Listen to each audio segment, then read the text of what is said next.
Joe Biden says it's going to be a very dark winter. It's time for us to get prepared. We're going to talk about that and what we need to do in the meantime now that he's been inaugurated. So welcome back, friends and frenemies. Welcome to the channel where we apply logic and conviction to politics, news, and culture. I'm C. Scott, and this is My View. So we're going to talk about the dark winter that Joe Biden said we were going to have not too long ago.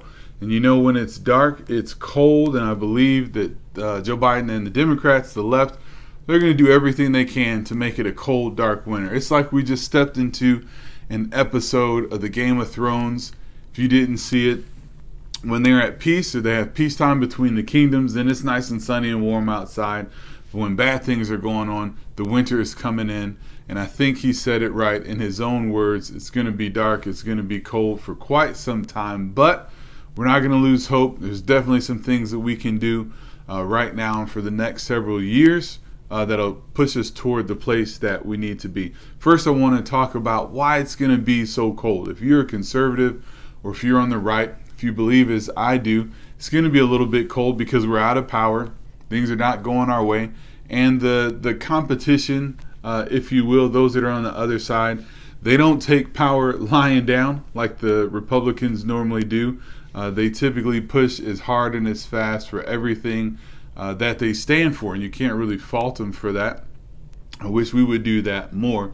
But let's look at why it's going to be so cold. So if you look at the first 100 days plan that he's put out, we're going to talk about some of those things and just some of the things that Joe Biden has been talking about doing recently, the stuff that he wants to do immediately when he gets into office. So when I say it's going to be a cold winter, I just mean, you know, things are not necessarily going our way in some ways, in some areas. Obviously, the elections didn't turn out the way that I would have hoped and maybe the way that you would have hoped. And so now we have to deal with it. But I'm going to give you 5 things that we can do to focus on to help get us through this time and to help make sure that the next time we won't be in this position. Looking at Joe Biden's first 100 days, he gave a speech talking about some things that he wants to do. One of the first things that he wants to do immediately, like today is Inauguration Day, so he was just recently sworn into office. He wants to start by going into the Oval Office and issuing executive orders that take away executive orders that the Trump administration have put into plan. So a lot of those things that we thought were good and great and we were glad to have him, he's going to do everything he can, obviously, to reverse it. That's normal. That's what presidents do. That's why executive orders are difficult. It's what we saw when Barack Obama was in office. He did bunches of things by executive order. And when Trump got into office, he did the same thing. So if you live by executive order, then you can die by executive order. And before we get too far into it, I don't want this to be a doomsday, woe is us type of thing. We're not totally beaten, defeated, and kicked out of the game.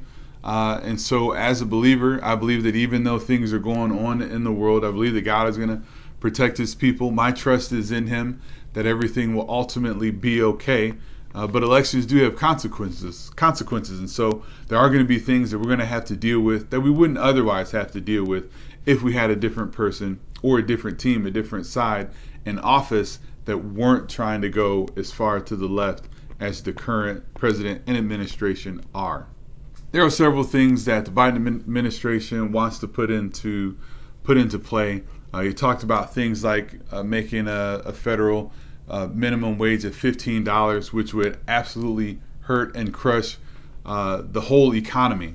We can talk about it a little bit more later. A lot of people think, oh yeah, we should have more money for the minimum wage, and well, you can't really live off minimum wage, and so, you know, people are forced to do crazy things. You're not supposed to be able to live off minimum wage. Minimum wage is the lowest that you can pay someone, and it's basically for a job that anybody can do.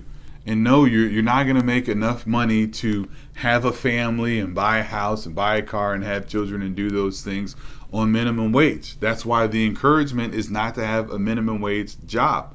one of the immediate effects of changing the minimum wage to get to such a high place is that most companies are not going to hire teenagers. So like a lot of us had jobs when we were teenagers, summer jobs for the most part. Those things are going to be going away if the minimum wage is set at $15, because now the bar for a job is going to be raised a lot higher than it has been before. And we can talk about it, but lots and lots of economists have looked at it over and over and over again. The data, the facts don't lie. $15 minimum wage is not what we need. You can also expect in this cold winter higher gas prices. One of the things that Joe Biden has talked about doing recently is ending the deal that would allow the completion of the Keystone Pipeline, which is a pipeline that runs and takes oil basically from our northern border through the Canadians down to our southern border into Texas, where that oil can be refined and used and made for gas. And a lot of people say that it's not environmental, it hurts the environment, these things and that.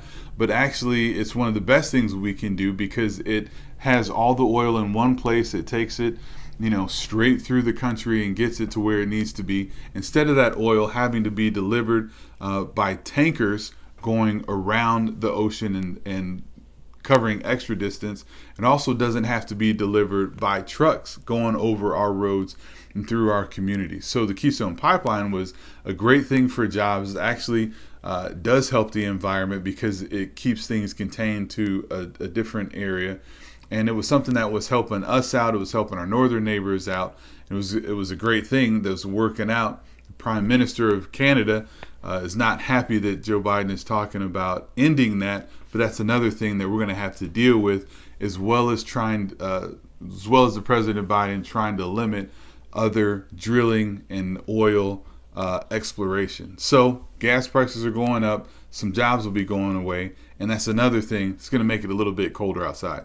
And before we even get into some of the other things that the Biden administration wants to get done, by Biden and Harris being empowered, the left is going to be empowered. And they've already started talking about how they want to crush any dissenting voices. They are talking about wanting to cancel everything and everybody. They want, Verizon and service providers to cut off Fox News. And then you have Apple and Google and Amazon getting together to destroy Parler and other places like it. You have Jack Dorsey of Twitter talking about how they're looking into things more and more so that they can get more and more people off of Twitter. And they do it by claiming that everything the right says is a lie or is not true or it ends up in violence. Those things aren't true, but they use them as little simple facades to be able to get to the right. So while in one side of their mouth they're saying that we need healing in the nation and we need to come together, what you need to understand is that the only coming together is going to happen when we get away from our wicked ways, which is believing in conservatism, small government, and things like that, and accepting everything that they want us to accept. Until we do that, it's not going to be any peace because they won't allow there to be any peace. So there's an article that I'm going to link below down in the description. Let's talk about some of the things that the President Biden wants to do. He wants to push for an immediate coronavirus legislation. So they want to take more money, print it up, and push it out to people as an excuse to keep businesses closed and shut down where people can't function, which is going to push our national debt even more out of line and where it's supposed to be. It's also going to devalue our dollar, and we're not going to be able to get as much for the dollar as we were supposed to. And you combine that with the aforementioned increase in minimum wage, and we're definitely going to have an economic problem. One of the advisors for the transition team of Biden said that their task and their goal is to get back to, they didn't call it the Trump economy, but they want to get back to the economy that we had 1 year ago before all the coronavirus craziness hit. And they won't be able to do it because while they say they want to get to that economy, they're going to be cutting off all the things that led to that economy.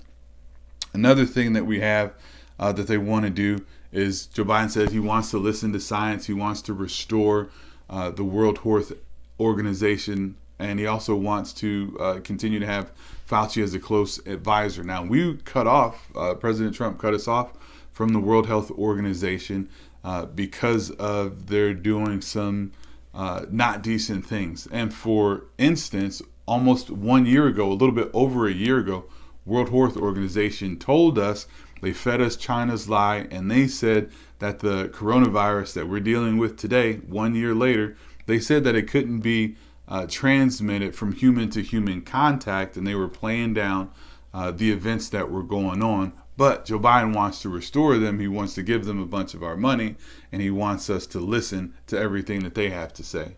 Another thing that he wants to do is to reverse President Trump's tax plan. He particularly wants to raise the corporate taxes, which means your taxes are going up and my taxes are going up, guaranteed.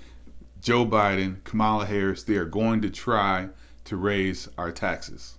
Another big deal is some things that they want to do with immigration. They basically want our country to be an open borders country. They want people to come here, be able to come here illegally. They want to give them health care. They want to give them food stamps and provisions and all these different kind of things. And so instead of closing off our border and helping us be more secure, they're basically just going to be inviting people to come in. Whoever can get here can stay, and not only can they stay, we'll even pay them money to stay and to, take off of our resources, which is a terrible thing. He already signed an executive order. I believe he was reported to have already signed an executive order that's supposed to stop or halt the construction of the border wall. Because they say that walls are bad and they, don't help us defend ourselves, even though if you saw the inauguration and the preparations for it, they put a wall up around Washington, D.C.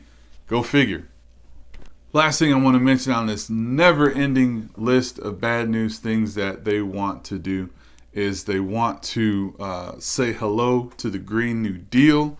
It says that they want to start a $2 trillion climate plan, which is all types of ridiculousness, from getting rid of all the gasoline cars to retrofitting buildings and getting rid of, the way we use electricity, the amount of electricity that we can use. He wants to turn all the United States into the state of California, where they constantly have brownouts and wildfires and all this other kind of craziness because of their climate plan. So there's lots and lots of things that we're going to have to fight, that we're going to have to deal with, that we're going to have to stay aware of. But all hope is not lost. We've been here before, probably be here again in the future. And so I want to look at 5 quick things that we can do to stay positive, to focus on, and to help move us forward into where we need to be. Number 1 is to keep the faith. Keep the faith and remember that America will continue to stand. We will need to keep faith in our people and our ability to repel the darkness from coming in. So instead of having a dark winter, we need to limit this winter to make it as short as possible so that we can reverse what we need to reverse and move forward. But we have to stay confident that we can do it, and again, that not all hope is lost. Number 2 is for the Christians out there. If you're a Christian, if you're a believer, you need to pray more than you've prayed before. Pray for your country, pray for the things that are going on in politics, and we need to pray concerning our culture. This is especially a time that we need to increase what we're doing in the spiritual realm. If you know what I'm talking about, we need to increase what we're doing to combat the things that the left is doing. Number 3, we need to be more informed than ever before. Now, we have to realize that our media sources are not the neutral journalists that we may have thought they were before. We have to realize that everything comes out with a spin, and there's going to be a whole lot of stuff that we have to weed through and read through the lines and be able to check out other sources. Even when we get information from the news, we need to take it on ourselves to verify that information. What we've seen more than ever before, and it was going on before Trump was in office, but what we've seen is that news media outlets will do things like suppress the story of Hunter Biden and how it led to things that had to do with Joe Biden. And 17% of people who voted for Joe Biden said they didn't know anything about that story, and if they had, they wouldn't have cast a vote for him. So they might suppress news, then other things they don't suppress, but they slant. They make good things sound bad and bad things sound good. So we need to be informed, but we have to make sure that we're getting good information, and that's just going to take a little bit of extra work. Number 4 is that we need to be more active than ever before. A lot of us don't pay attention to things that are going on in politics or in DC. except for when election years roll around, maybe every 2 years, but more so every 4 years when it's time to vote for president. Time out for that. We have got to be involved and active in our politics and our political climate in the U.S. It's time for us to start contacting our representatives and senators when we need to. We need to have discussions with our friends, the people that are around us. Stop shying away. Typically only the people on the right are the shy ones, and the people on the left are shouting what they believe, as crazy as it is, from the rooftops.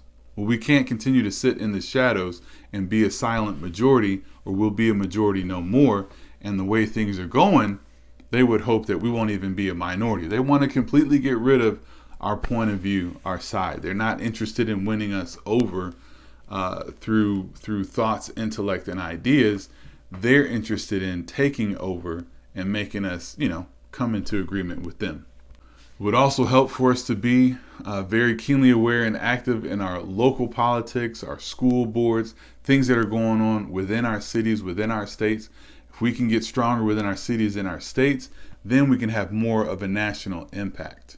Number 5 is that we also need to begin teaching our children. We have to start teaching our children the way they should be viewing politics. We need to teach them things that maybe they don't seem like they'd be interested in, or things that we don't even want to talk about. I don't typically talk about politics too much to my children, but it's time for us to start. If we want our young people to grow up and do the right thing, then we have to teach them that. We definitely can't count on public schools. We definitely can't count on the entertainment system and segment to teach them and show them what they need to see, because they're getting all the wrong messages there. And so it's incumbent on us as parents, as community members and leaders. We have to teach them the things they need to know so that they don't fall into the same traps. And a bonus one, there were only supposed to be 5, but a bonus tip and thing that we need to do is we need to support everything that stands for the right. Like recently, My Pillow guy, he got canceled. They're kicking him out of Bed Bath & Beyond and kicking him out of Kohl's and some other places, not because he has bad products, but because he's been a voice and a staunch supporter of Donald Trump. So now they're going to kick him out of their stores. Well, we need to do everything we can to support companies that are on the right, to support restaurants, people, whoever stands up, speaks up for our side. We have to support them and do what we can so that they don't go under, and that we can continue to spread the word and take care of each other. All right, friends, that's pretty much all I got. We are prepared for this cold, dark winter. It will be okay. We will survive. We will continue to thrive as long as you do what you're supposed to do and I'll do what I'm supposed to do. Thanks for watching this video. I'll catch you on the next one. I'm C. Scott, and that's how I see it.